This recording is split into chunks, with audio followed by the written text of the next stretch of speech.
Nedavno je Udruga hrvatskih menadžera Nikolu Nemčevića iz Pitomače proglasila menadžerom 2009. godine u kategoriji srednjih tvrtki. Zbog čega jasno je kad se zaviri u njegovu tvrtku, koja je vodeća u preradi i izvozu kamilice u našoj zemlji. Prije 16 godina to je bila obiteljska tvrtka s 2 zaposlenih, a otkupljivala je za današnje prilike simboličnih 50 tona kamilice i drugog ljekovitog bilja. Danas iznimno uspješna tvornica sa 110 zaposlenih i preradom od oko 1000 tona kamilice i ljekovitog bilja. Recept nije tajna, nego ga treba znati primijeniti. Uporan rad, znanje, vizija, dakle nekakav cilj kojim želimo doći, okupiti dobar tim suradnika, motivirati ih, jer čovjek sam možda prvih godina posla može nešto napraviti, ali kad se posao raširi potrebno je dobar, kvalitetan tim i optimizam.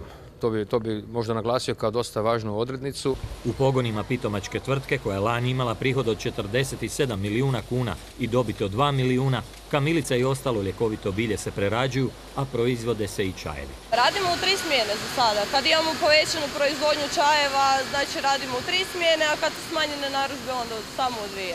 Plaće, ljudi su zadovoljni? Jesu. Moraju biti zadovoljni. Jesu zadovoljni. Zahvaljujući rastu proizvodnje i stalnom širenju na tržištu, sve veći dio iz ovih pogona završava u izvozu. Ove godine bit će to 40% ukupne proizvodnje. Nismo ni jedne godine smanjili obim saradnje, nek samo proširujemo i imamo jednu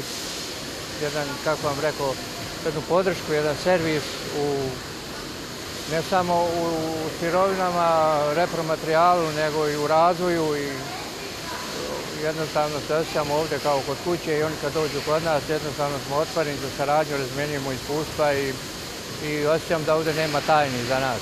No kriza se osjeća i u tvrtkama koje dobro posluju, pa Nikola Nemčević naglašava kako će zbog toga i iznimno loše klimatske godine ovogodišnji rezultati biti dobri, ali manji od planiranih. Moram reći da nećemo ostvariti planirane rezultate poslovanja jer smo imali žestok, tako mogu reći, plan čak rast od 15 do 18%, međutim imat ćemo ipak rast od 8%. Nismo uspjeli realizirati rast i prodaju na inozemnom tržištu, osjeti se protekcionizam, carinske i bezcarinske, pad konkurentnosti hrvatskih proizvoda i zbog tečaja i zbog inputa visokih troškova i svega ostaloga. Ali ponavljam, imat ćemo rast ove godine, rast prihoda od 8%.